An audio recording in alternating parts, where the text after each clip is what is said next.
The Little Match Girl by Hans Christian Andersen. Brought to you by Audiobooks TV. Narrated by Ria.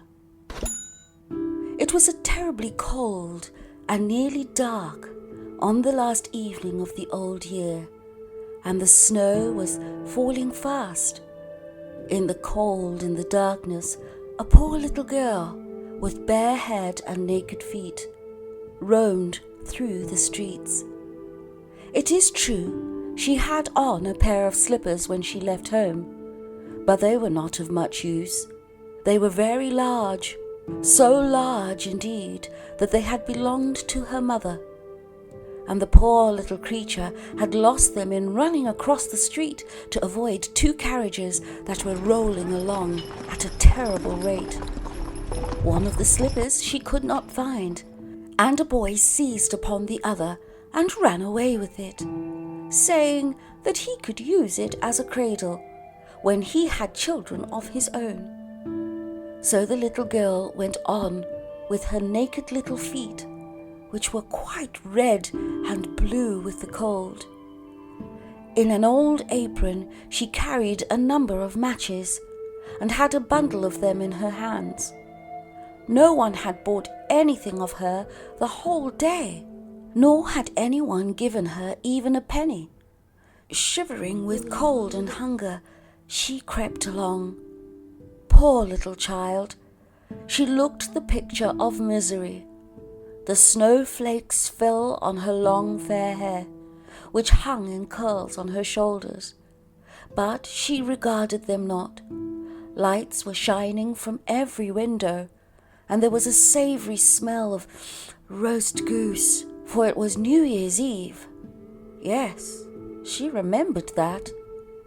In a corner between two houses, one of which projected beyond the other, she sank down and huddled herself together. She had drawn her little feet under her, but she could not keep off the cold, and she dared not go home, for she had sold no matches, and could not take home even a penny of money. Her father would certainly beat her. Besides, it was almost as cold at home as here, for they had only the roof to cover them, through which the wind howled, although the largest holes had been stopped up with straw and rags. Her little hands were almost frozen with cold. Perhaps a burning match might be some good.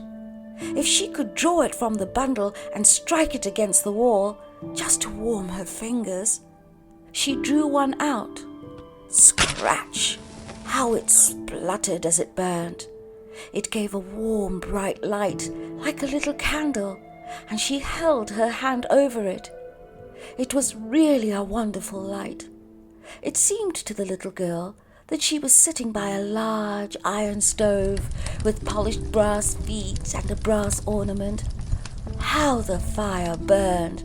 And she seemed so beautifully warm that the child stretched out her feet as if to warm them when, lo! The flame of the match went out. The stove vanished, and she had only the remains of the half-burnt match in her hand. She rubbed another match on the wall. It burst into flame, and where its light fell upon the wall, it became as transparent as a veil, and she could see into the room. The table was covered with a snowy white tablecloth, on which stood a splendid dinner service, and a steaming roast goose stuffed with apples and dried plums. And what was still more wonderful, the goose jumped down from the dish and waddled across the floor with a knife and fork in its breast to the little girl.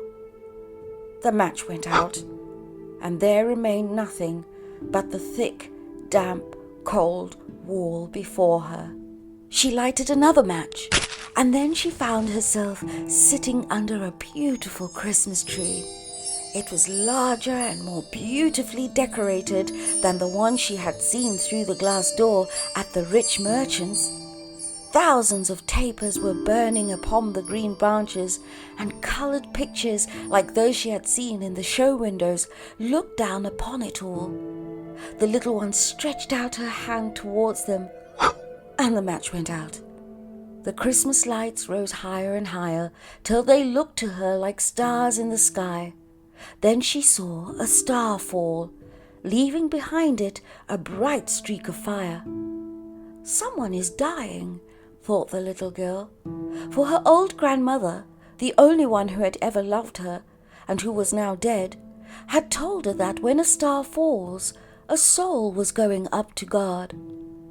She again rubbed a match on the wall, and the light shone around her. In the brightness stood her old grandmother, clear and shining, yet mild and loving in her appearance. "Grandmother!" cried the little one.